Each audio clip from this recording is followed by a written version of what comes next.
Nice. Well, thank you very much for that, Atama. So, hi, everybody. I'm just going to start by sharing my screen so you guys have some nice visuals to look at rather than just my face. It's going to be a bit more fun.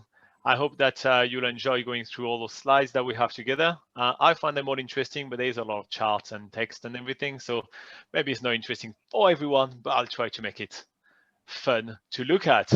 So let's get started with a warm greeting. Kia ora, bula, malo, bonjour. I do speak French as well, so if you do have some questions in French, you can go ahead.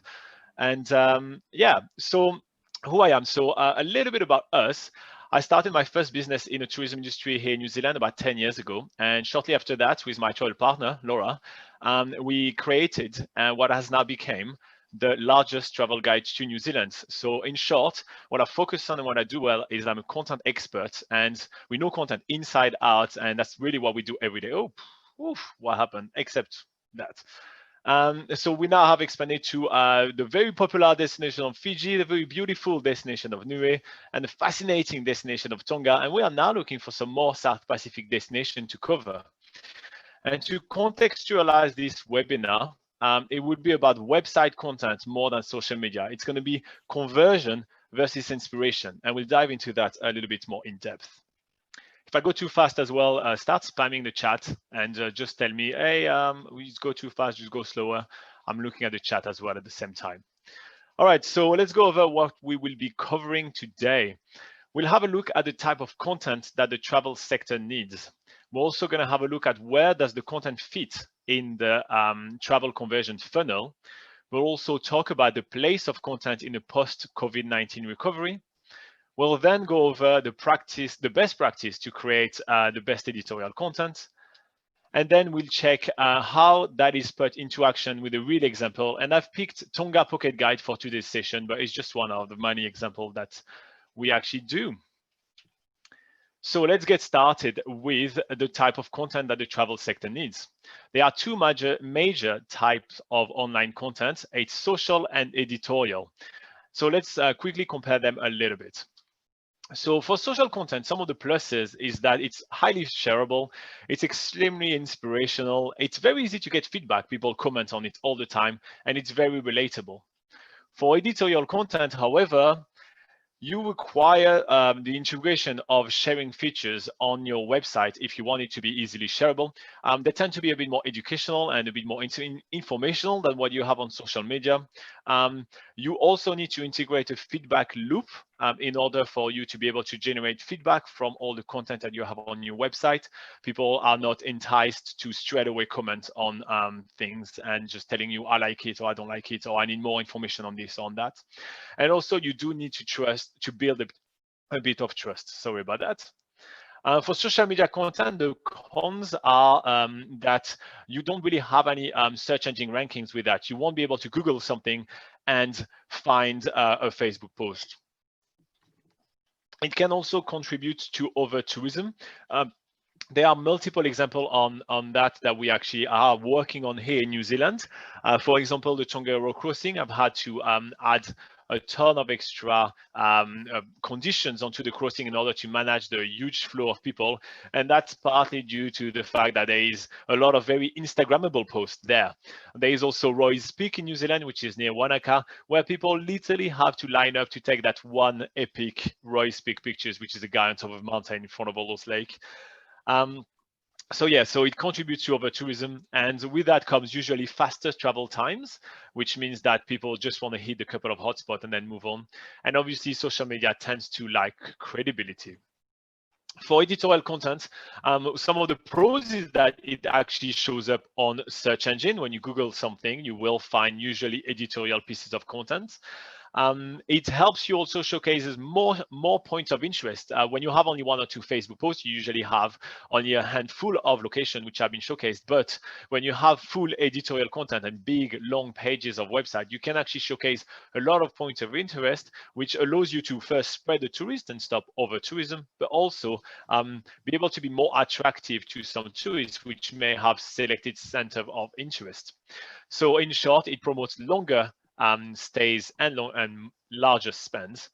And it's also usually very credible. Once you build trust with the reader by giving them the answer to the question that they're looking for, they usually stay with you and plan their trip online, using your travel guide or using that this content source for the whole time. So that's usually really good. So remember that people may get inspired on social media, but they still ask Google for answer when planning. So you shouldn't neglect online content as well. So let's look a little bit at the conversion funnel of travel. So there are 3 simple stages of travel planning, and in order they are dream, plan, and book, and travel. So that's the stage that the traveler goes through when experiencing a trip. So social content is really good up funnel to inspire people. It needs a simple, clear, and easy message to understand, and that gets people to start dreaming about the location. They start dreaming about going to Tonga, to going to Niue, going to Samoa, to Kiribati, and to the Cook Islands. Then, because there is so many dreamers, the real conversion happen in the plan and book stage. And this is where editorial content comes through. It basically takes the dreamers and convert them into travelers. And finally, there is the actual travel stage where the service providers like you guys deliver on the awesome promises that we as content writer have made. So there are multiple reasons why why online content, especially editorial content, is going to be crucial to the post-COVID-19 recovery. And first up is that the majority of the first post-COVID travelers will be under 40 years old, as there is less risk to them. However, they are likely to plan more than in previous years. So therefore, quality content is very much important to them. And much more of this planning now is done online, as there was a massive digital acceleration that we were just talking about over COVID, and also the younger generation is increasingly connected. So online is almost like your new travel agent. This is where you find the information and your tips. So this is why having a strong online content is critical to back your inspirational campaign on social media to convert dreamers into actual travelers, as we saw previously. So if you choose to use an always-on marketing strategy in which a destination runs one continuous campaign as opposed to multiple burst campaigns, then great content is key. In fact, that will actually help you save a lot of money on campaign spend. So the 2 charts that I have right here, they compare the effective cost per acquisition in online advertising for a European city. So this was taken from a Skift and Sojourn release. And that's the comparison between multiple campaigns, one after the other, and an always-on campaign backed with really good content, and that's over 40 days. If you look at the cost per acquired travelers, which I'm going to highlight right now, so this basically tells you, here you go. This basically tells you how much does it cost you to acquire a traveler with the different campaigns, right? So as you can tell, with multiple campaigns right here, you definitely have a much higher cost than you have if you do have, only one very long campaign with really good content. In fact, the study found that the cost was actually 5 times lower. And on here, right here, we're not talking just about clicks or anything. We're talking about actual travelers in planes. So in short, good content saves you money and backs your awesome campaign. So let's look at what makes good content. So what's really important is that you need to adapt to the platform. So if you are your own destination platform, or if you have a third-party platform like a Tonga Pocket Guide, for example, or Fiji Pocket Guide, or New Zealand Pocket Guide, or if you have like a newspapers or anything, you need to adapt to the platform. So another bunch of things to keep in mind is that the same individual travels differently from business to holiday, right? The same person can have completely different needs depending on who's traveling. So it's very important to address the individual himself and not just a segment, because they have widely various needs despite the fact that they can be the same person. Keeping in mind as well that the guest's needs and his or hers centers of interest are fluid and change pre-stay, during their stay, and post-stays is also critical. And we'll see some example of that a little bit later during this seminar. It's also important to avoid local jargon and provide very easy to understand universal answers.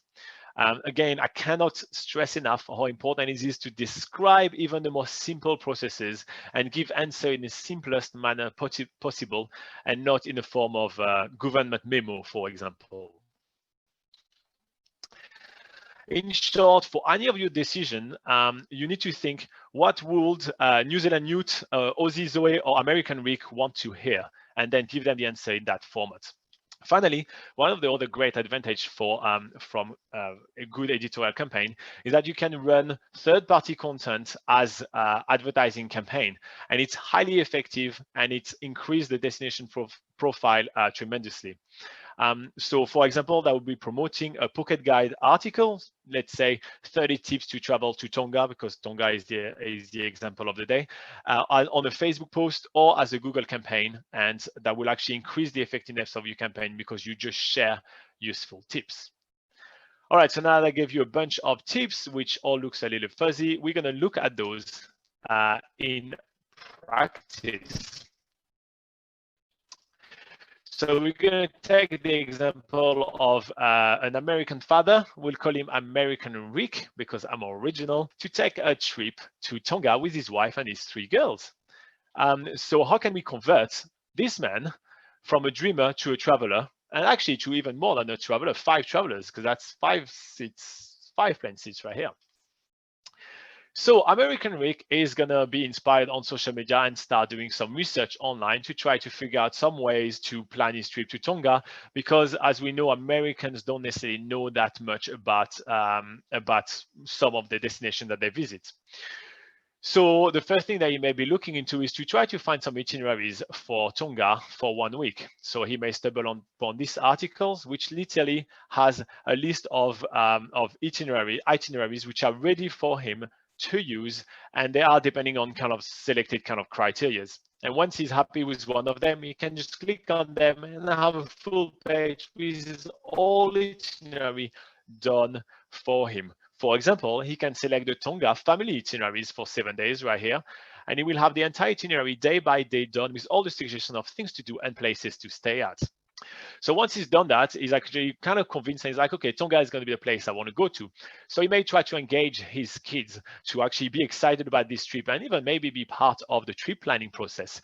So he may just find a fun fact about Tonga for kids. He may also want to make sure that he finds things to do with these kids, because when the kids start getting excited, it's kind of like, okay, what else can I do with my kids in Tonga? And then he's going to quickly realize, when starting to find a lot of places and things to do, places to visit, that he may want to get to there at some point. And so he will actually start looking into either renting a car or using a taxi in order to actually be able to get to all those destinations, or even getting to. So he may stumble upon this article. There is 5 more examples on how he can stumble upon this information, or even be directed to this information below.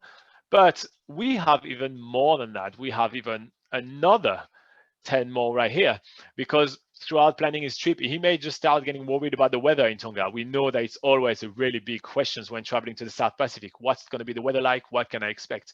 So we have all the information that he needs right here, and we even have articles monthly on each of those articles. Now that that's kind of like all the information that you need, it's time for you to pick an accommodation, and we have tips for how to pick the best accommodation in Tonga for you. Especially the family-friendly accommodation, which is going to be really well catered to his exact needs. And in there, we talk obviously a lot about food, because food is kind of an amazing part of your trip. And he may just be interested in some of the kind of food that you can try in Tonga, because his wife perhaps is into food. And when thinking about food, he's going to realize that one of his youngest needs a special food, maybe some baby formula and everything. So he'll be directed to where to buy food in Tonga, so he actually can get all the baby formula that he needs all the time. And finally, he's going to keep on reading his itinerary and realize that we suggest to him to go to Vavao, so there are some ways for him to go to Vavao. Some more example of information that we have for him is obviously the packing list, basic travel tips, going to snorkel, because it's an activity that kids are going to love. The visa question is always a really big question. and even which airport to arrive.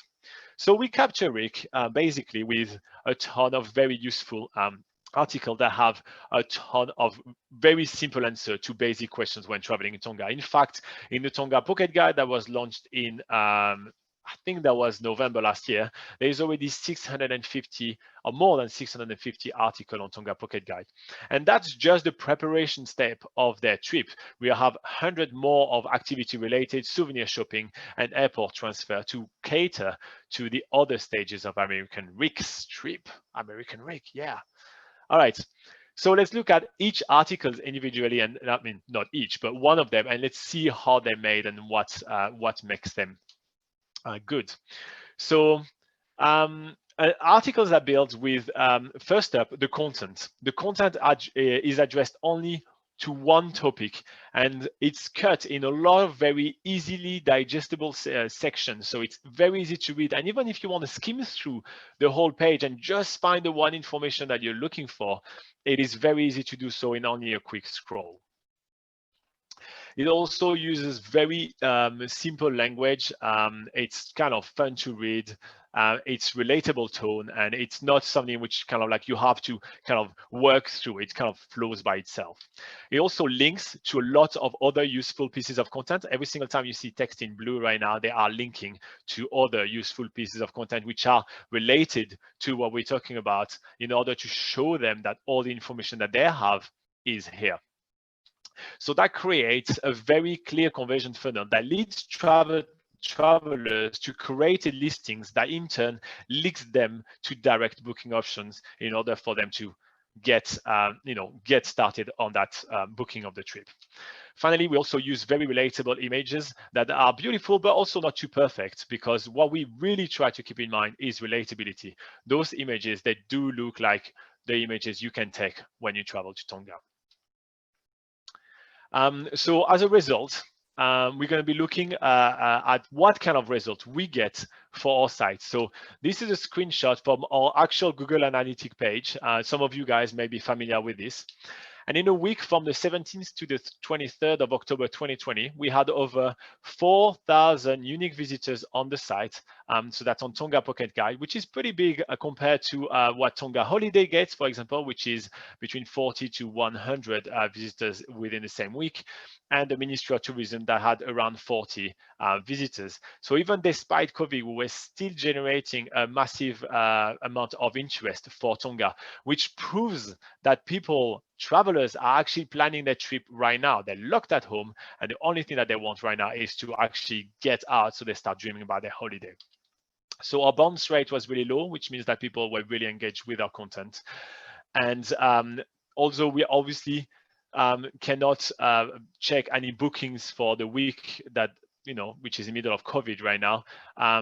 The conversion to booking sites, that means people actually going to go check prices and everything, was really high. So yeah, in short, if we haven't created a pocket guide for your destination, get chatty with us now. We too are planning the next guides that we want to create. And I'll leave you with a quote from our beloved Sione from Tonga that only had good things to say about us. So I hope that you guys did like to see all those bits of insight. I know I did skim quite quickly through everything. It's just probably because I'm kind of like, I like to go quite fast through things, but I'm really happy to answer questions about each of the topics that I covered right here and go in depth about any point that you guys had. So just go ahead and start chatting questions.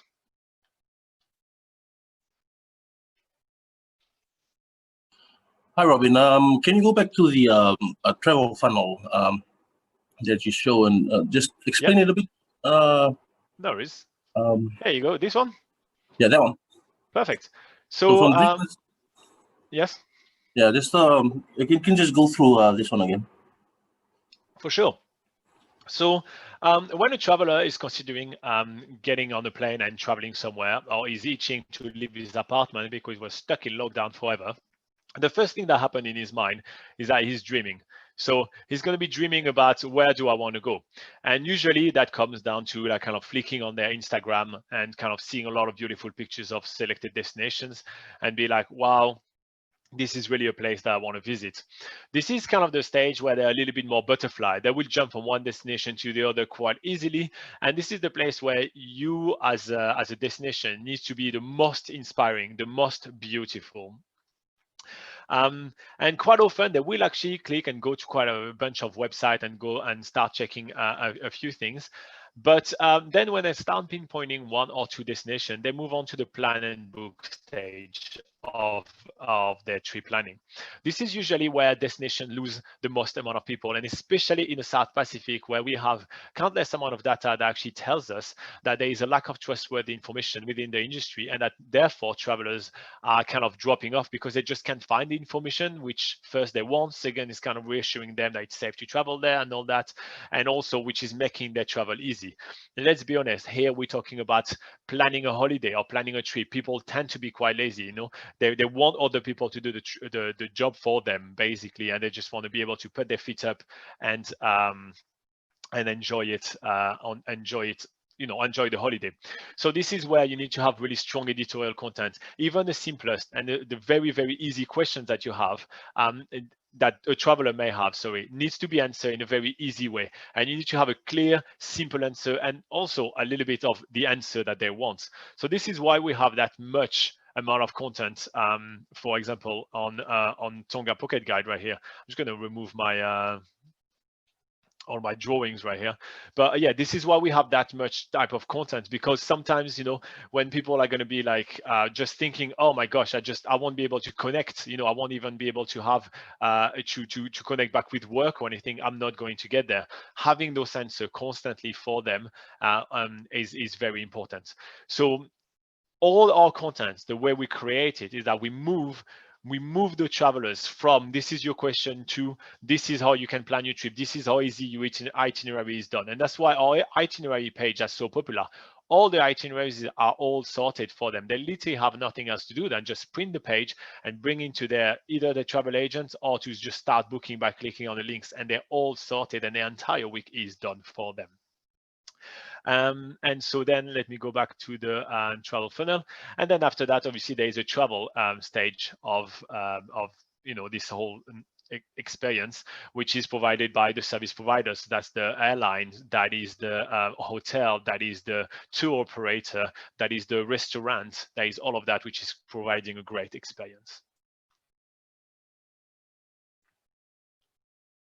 Was it what you were asking, or did I miss a point? Yeah, that's the one. Cool. No problem. Considering this is on a plan of post COVID-19, but as we've seen, travelers will be very conscious about their health. Yes. It's necessary to include health centers and yes, so health information. obviously having health content is extremely important, and reassuring travelers is extremely important.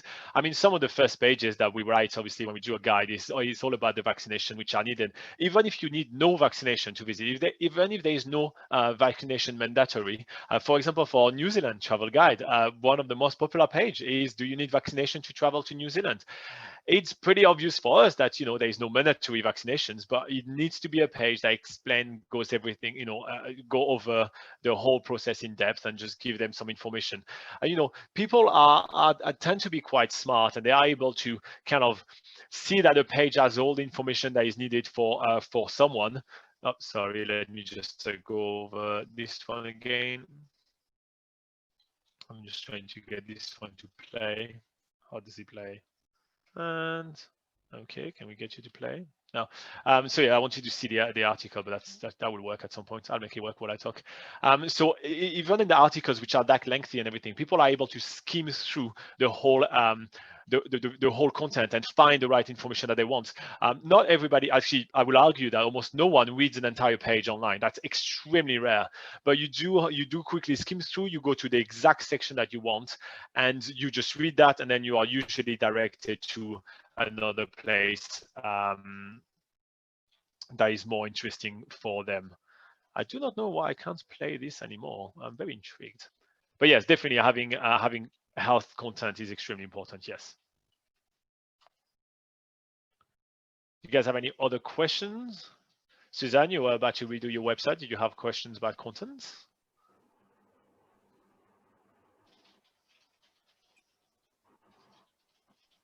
I have one question. Because of climate change rising, is it important to add ways that travelers could ethically and efficiently travel on your website? Yeah, so it's actually a really big focus on what we're doing. Thank you very much for asking. I don't know your name, but I love the fact that you asked that. So yeah, so we actually do that quite a lot. We actually have a lot of content for like ways to minimize your carbon footprint and all these kind of things. And you know, we also have like every time we have articles about like gadget that you can have and everything. So we push like metal straws, and every single time we talk about sunscreen, we actually almost only actually exclusively talk about reef safe, sorry, not coral safe, but reef safe sunscreen. So yes, we definitely push those kind of things. When we talk about flight, we invite travelers to do the carbon offset, you know, to pay the little carbon offset and explain what it does.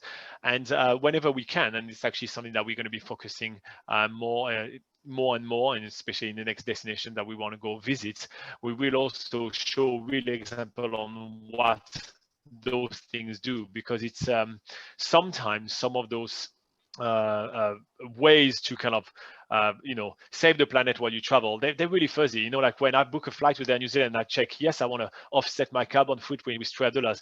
You have no idea what that is. So we want to be able to actually, when we talk about that, to actually show them pictures like, listen, we went to visit that mangrove planting area, for instance, where, you know, the carbon is being absorbed, because we know that those places, for example, are critical to both, you know, conserving the landmass as well, pushing away from, you know, sea level rising, but as well absorbing carbon from the atmosphere. Thank you. You're very welcome.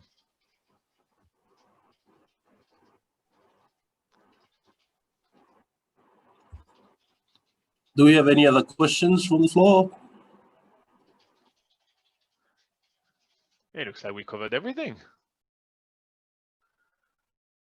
I do not know why I can't read this. I can't play this video again.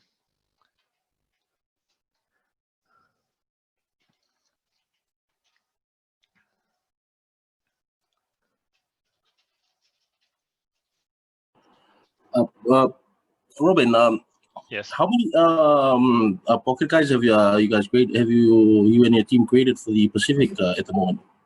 So far we have Fiji, Niue, and Tonga. So that's 3 of them.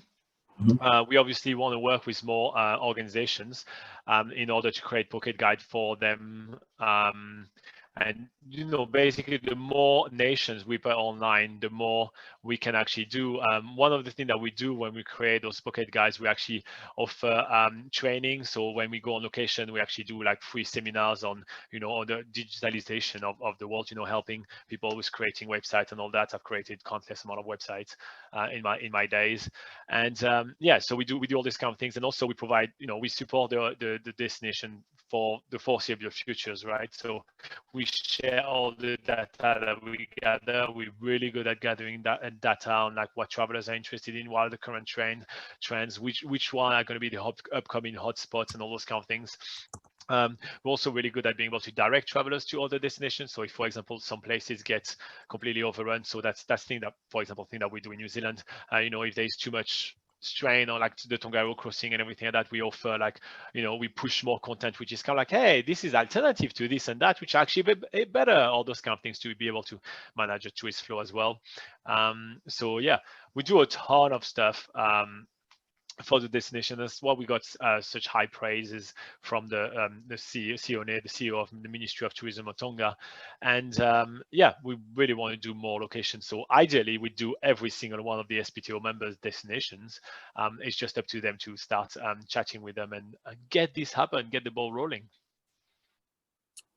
We've got a question from chat. Chat. Admin. So how do you research what keywords to use in content?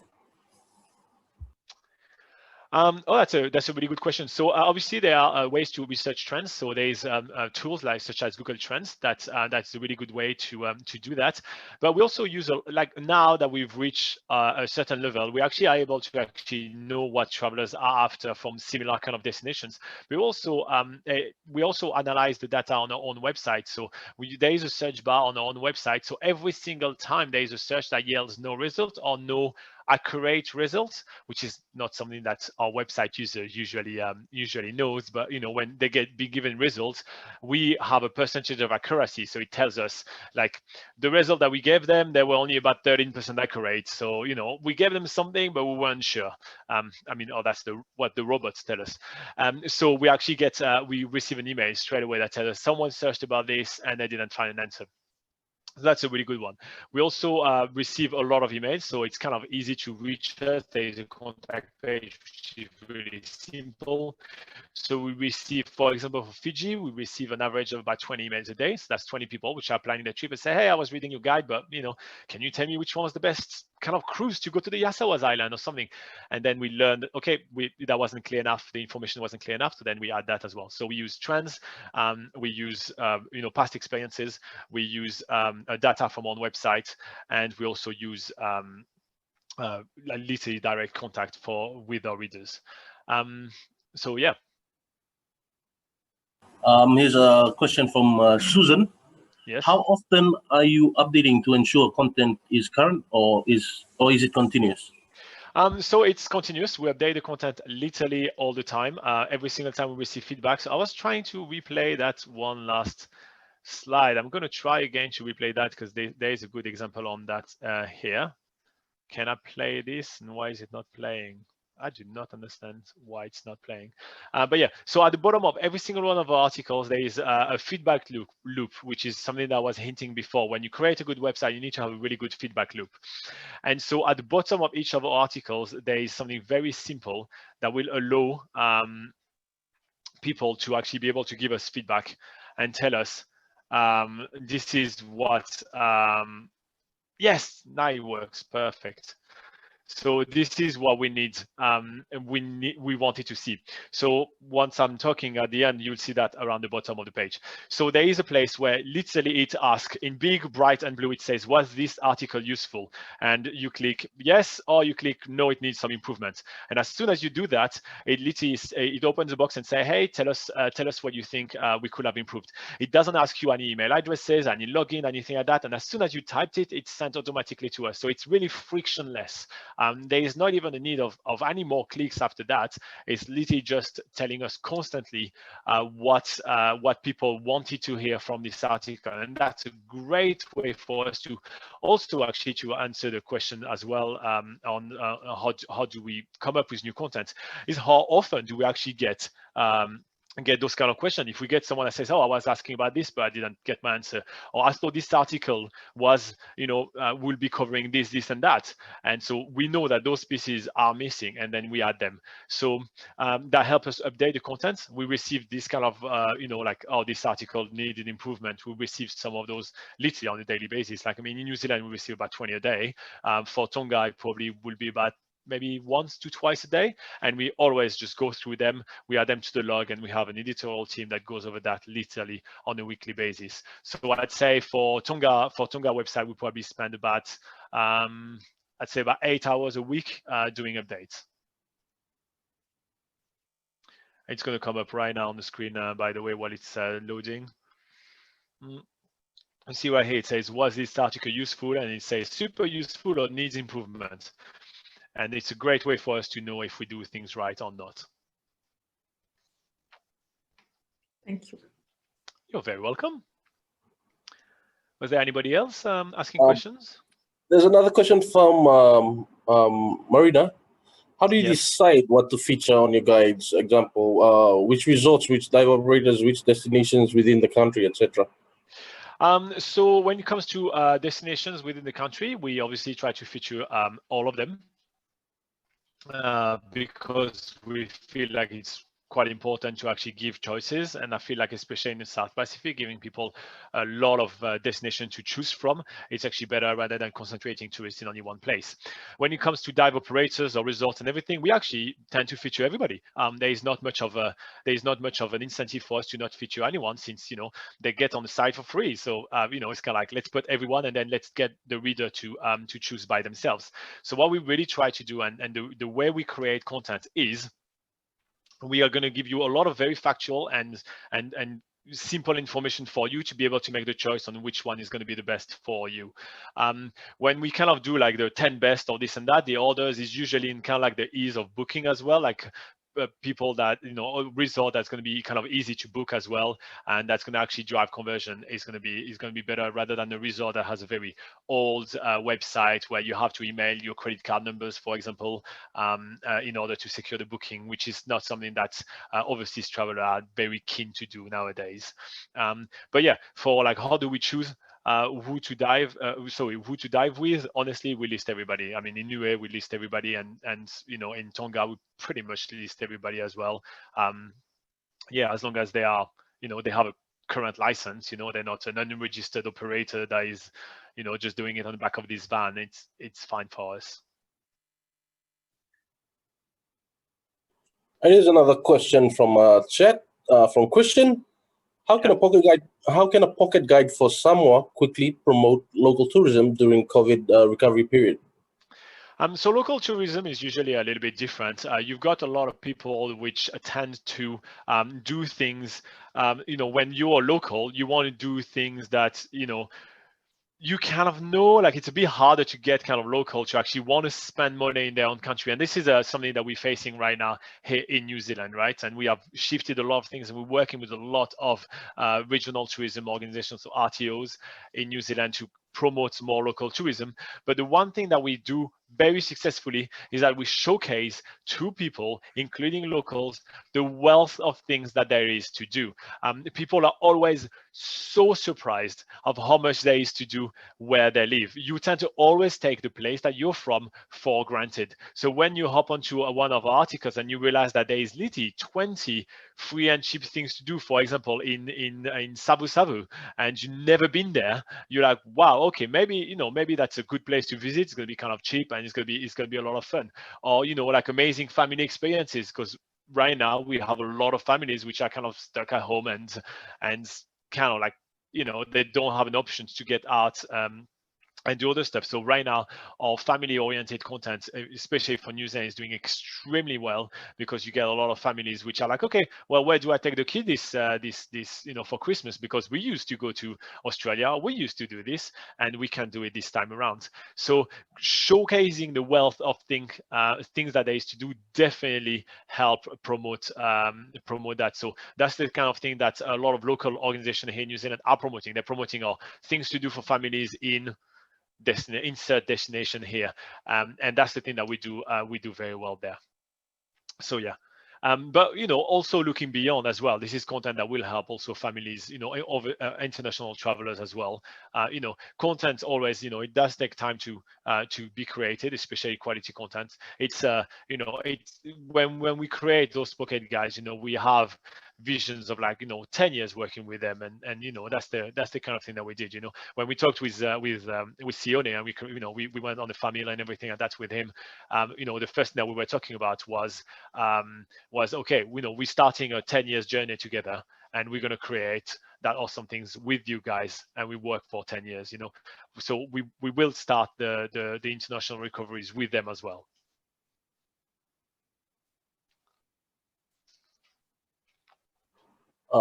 Here's another question from Ellie. Yes. What social media platforms are the most crucial to use to expand your travel guide? So for social media, obviously, you know, Facebook and Instagram are kind of really interactive, but you know, obviously we don't do too much on social media per se, just because we like to focus on content, because usually that's what we know drives conversion for us. So there are some people that will be able to talk to you about social media much more in depth. But for us, our point of view on social media as well is that a lot of content that you create kind of just disappears. Well, we do like to have content which is kind of like maturing with the audience and get updated and everything. Now, one social media platform that we do use a lot is YouTube, because it's actually the second largest search engine in the world. And so for our New Zealand website, we do have a lot of YouTube videos that we do. We answer a lot of questions there. We have over 1,000 videos on our YouTube channel. And that's exclusively for New Zealand though. And yeah, so we use YouTube a lot because this is also another way where people do research. In all admission, you know, our editorial in chief over there, she loves to read, so she's always kind of like looking for the next thing that, you know, something to read. So she always Google and read long pages. I love videos, so I'm usually doing my search on YouTube and I get my answer and I watch a video. I prefer watching a 15-minute video rather than reading something for about 3 minutes. It's just my personal preference. So that's why we do both YouTube and also you know, mainline content. Another great one, especially inspirational for travelers and everything, will be Pinterest. It's really popular for you know, just kind of like getting people to start dreaming and everything, but it is a different beast, and it requires a lot of work on there, but we do quite well on Pinterest. Just expanding on that, there's a lot. Do you guys engage in a lot of SEO work? Yeah, so obviously SEO is the core part of what we do, and when we write articles, we obviously keep SEO in mind, but usually, I mean, the way we do things that when we write the article, we write it to be really useful, and we leave it on the platform. And then when you do updates, then we actually just trigger a few SEO buttons in order to kind of get the article to rank even better. But it, you know, basically normal like SEO, and I can do a talk about SEO at some point if you guys want, because it's a very different beast. But in short, SEO is that if it's engaging and it's easy to read, is going to rank well, right? So the way we create the articles again, and you know, like you saw this video on what the article look like. But if you feel like this article is going to be easy to read, you know, that's what they call about H1 or H2 or H3 kind of tags. That's the big text in blue, for example, that gives you name and then bullet points and everything. If it's easy to read, usually it is really good SEO practices. And so for this reason, most of articles, because it's integrated in the way we do things, they usually have really good SEO ranking. And also, obviously, you need to have like really fast website and everything like that, which we work quite hard on all the time.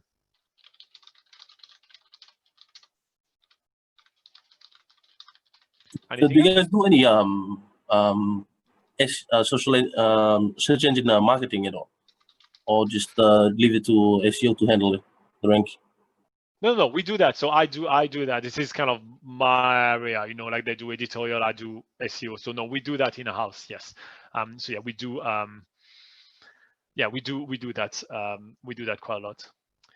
Christian, by the way, if you had a question about special focus on people with disabilities, we actually do have focus on people with disabilities in New Zealand, but we haven't found a ton of options in the South Pacific, but it's definitely an option on the table, and we can definitely have some content on that, something which is dear to our heart. We do have some family members with disabilities, so we do like to focus on this. So yeah, if you have something specific in mind, feel free to reach out.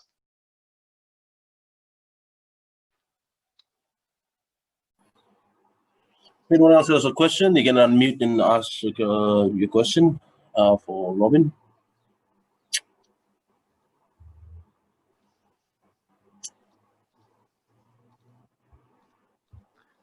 Or you can type it in the chat if you're shy, it's okay. But yeah, so just to come back to SEO, obviously SEO is a core part of our business, right? Because this is literally how people kind of find us and find all the websites and all the pieces of content that we have. So it, you know, most of our SEO work is done while creating the article. You know, it's always, you know, it's just like building a house, right? If you build good foundation, then it's going to be really easy to kind of like, you know, to make it look a little bit better later. So, you know, we start with really like it's just a ton of really short paragraph, and this is what Google absolutely loves. So so yeah, that's the kind of thing that we keep in mind.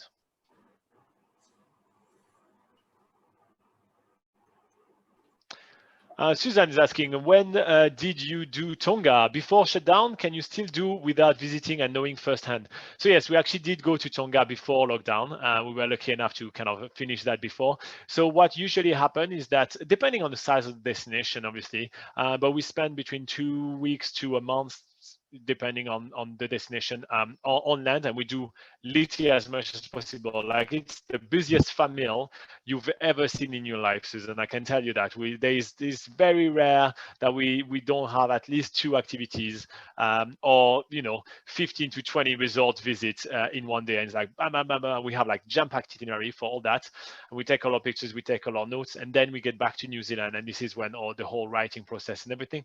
It takes a few months, obviously, to get the ball rolling and to get the first, you know, the first draft of the guide coming out, because 650 plus articles doesn't come out in you know, very easily, and you know, you need to actually have everybody like fact checking and everything. You know, it's like a 3 people process every time. So yeah, so can you still do without visiting and knowing firsthand? It's much harder, you know. Like, obviously there are a handful of places in which we have relied on the destination to kind of help us with the content. So, for instance, in New Zealand, there is a place called the Chatham Islands, which are a sub-Antarctic island quite far away from the mainland of New Zealand, in which we have written a couple of guides of it, just as a couple of pages on our New Zealand website. And that was without being able to get there firsthand. It's much harder. It's not our most popular pages.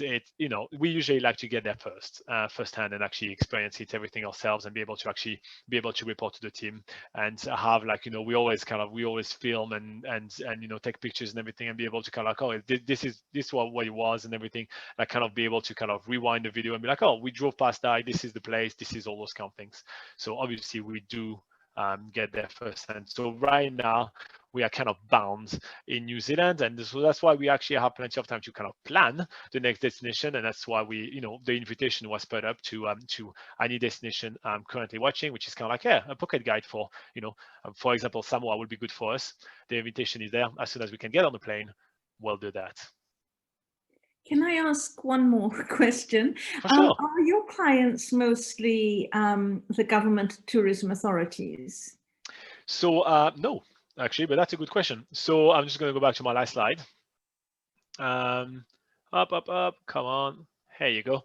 It's actually 100% free for us to do the guide. So what we do, we actually we do make a decent amount of revenue in New Zealand. So in New Zealand, any operator that want to be featured and everything like that, they do have to pay for advertising and listing and all those kind of things. And so this is our way of income. What we do in the South Pacific is that we do the same thing, but we do it for free. So if a destination in New Zealand want us to go visit and everything like that, there is a daily rate and all those kind of things. And, you know, there's a whole monetization process. We also work with, like, you know, really big companies and international stuff like that. So we make enough money in New Zealand. We want to help develop the South Pacific, and we do that free of charge, just because it helps us also promote sustainable tourism in the South Pacific. And that's why I was so happy to hear this question about you know, global warming and traveling green. So yeah, so we do it. There is actually no cost, literally. Like, oh, you know, they had to organize a bit of a meal, so that take them a little bit of time to organize the family, but that was basically it. We even pay for the flights to get there. So here you go. Thank you. You're welcome.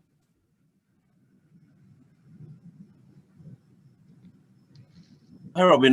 Can you just run up on the go back to the slide on why online content is crucial to COVID-19 recovery? I think it was one of the first ones. One here. That's the one you wanted? Can you just explain again those 2 graphs on the always on campaign and multiple campaigns? Yeah, absolutely, no problem. So an always on campaign is just the opposite of having multiple campaigns to try to get travelers, you know, on board all the time. So you can do like 2 different campaigns, right? Let's say come and spend summer in Fiji, and this is the low season in Fiji, so you can get to Fiji for cheap. For example, let's say you had 2 campaigns back to back, right? So if you were, let me just get the highlighter right here. So if you were to do 2 campaigns, you will have campaign 1, which is this orange one right here. Then you will have a little bit of a pause, which is right here, and then you will have campaign 2. Right? And so what this compares right here is the ECPA, right? So the ECPA is the effective cost per acquisition. So actually, how much money do you have to spend to get one person to sit in that plane? And this one here is basically running one campaign for the whole time, for the same period, but for the whole time. So we actually recommend that in most of the South Pacific destinations, we think they should have one long, big, always on campaign for the whole year, because you have a little bit of a higher cost to launch that campaign because you obviously want to do it right. But then after, it tremendously reduces the cost of converting these travelers. And that's because first, you don't have to engage new costs all the time with a new message, because you do know that when you can start conveying a message, it takes a while until the message gets acquired and actually start yielding results. You can just have one message constantly, and that's something which also is kind of shared by travelers that have been there before. And I've seen myself sometimes say that describing, I was on a meeting with some of the people from booking.com actually not that long ago, and I actually ended up saying that they really should go to Niue because they haven't been there, because there is really nowhere like Niue. And then I started laughing because that's literally the motto of their current always on campaign, which is quite entertaining. So you even have people that have been there that kind of feel like, oh yeah, this is actually the right way to describe my destination, rather than having many different ways to do that. And so the always on campaign, though, relies heavily on good content that will actually be able to drive that conversion.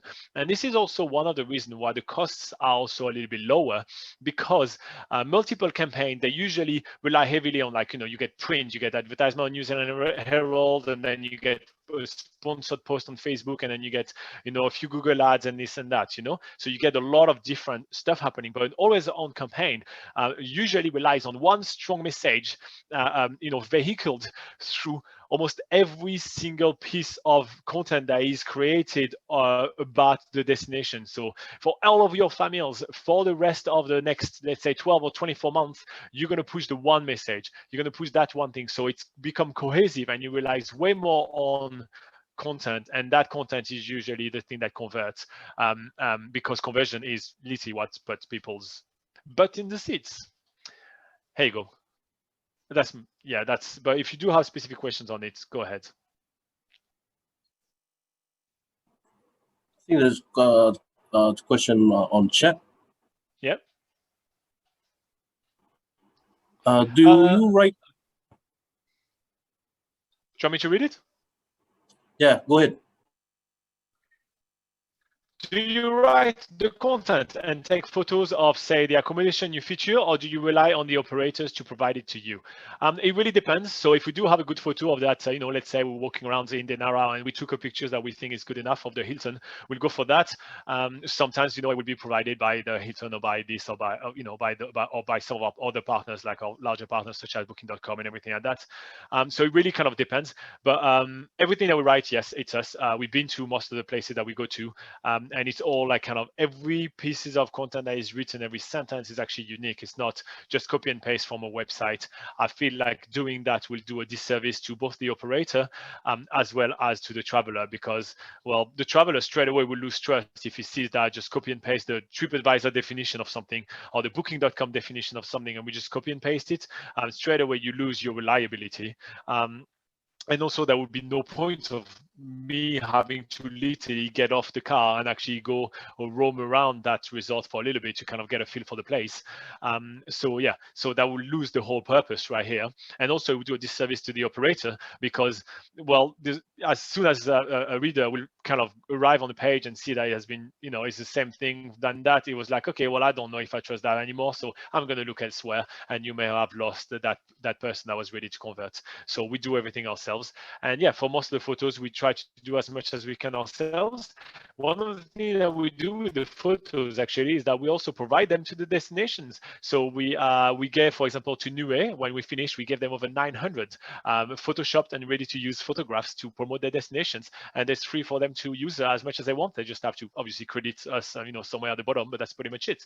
And so, yeah, so we do that as well. And, you know, we also do, sorry about it, we do use some photos provided by you know, operators or the destination themselves. You know, when I left Tonga, I left with a hard drive full of photos that we were able to use as well. So we also do use those kind of photos as well. Always making sure to credit the right, you know, person for the photo, because it is hard work to go take that many photos. But yeah, we do a mix of everything, but we try to have as many photos that we took ourselves as possible, because they usually also are a bit more relatable and a bit more like true people traveling, and it's a little bit more appreciated by our readers. Some good questions. I really enjoy them. I think we got time for one more question. If anyone wants to ask the last question, if not, we'll round up. Last one. That's a lot of pressure. Bula Robin. Bula. Bula, I just wanted to ask, in relation to your last question, for transport providers, how do you like create the safety protocols? Like, you know, how if we do have safety protocols in regards to us being COVID safe, would you feature that on your website in a way, or? Yeah, so obviously I am not qualified to create any protocols, and we, you know, so I'm not going to create a protocol, but if there is a protocol in place, we'll definitely will be kind of describing that on the website if needed. Yeah, that's for sure. But I mean, sorry, I'm unsure about the question right here, but we don't create our own protocols, right? We rely on the health department of the country that, you know, they say this is what is safe to do, and then that's what we write about, right? We sometimes advise, I mean, for example, when Tonga was doing some reviews of the whale operations, they asked us some data about, you know, what travelers think about this and that. So we actually did give some data to help inform some decisions. So if there are some destination management questions that are needed, since we're really good at getting data, we usually get, oh, can we get some data about this? And then we need a couple of months to kind of gather all that and kind of, you know, get, you know, either run surveys or do all those kind of things, and then be able to get those data in order for them to be able to, you know, use this information to inform their decision and in which laws or acts or anything they want to create. But no, we don't. We wouldn't want to create any, like, to, you know, legislate anywhere. This is not really not our place. But we're very happy to kind of advise or provide some information and say, here's the data that we have. Do what you wish with them, and I hope that help inform your decision. Right. Sorry, Robin. My apologies. I meant like if we get it like, yeah, approved by Ministry of Health here in Fiji, obviously. So. Oh, yeah. So by all means, just speak us an email, and we're happy to update on the website. Yeah. Okay, sorry, I don't feel like you know. So the email address is hi@southpacificpocketguide.com. So I can put that in the chat for everybody. If anyone wants to reach out, I'll put that. Thank you so much, Unaka. No problemo.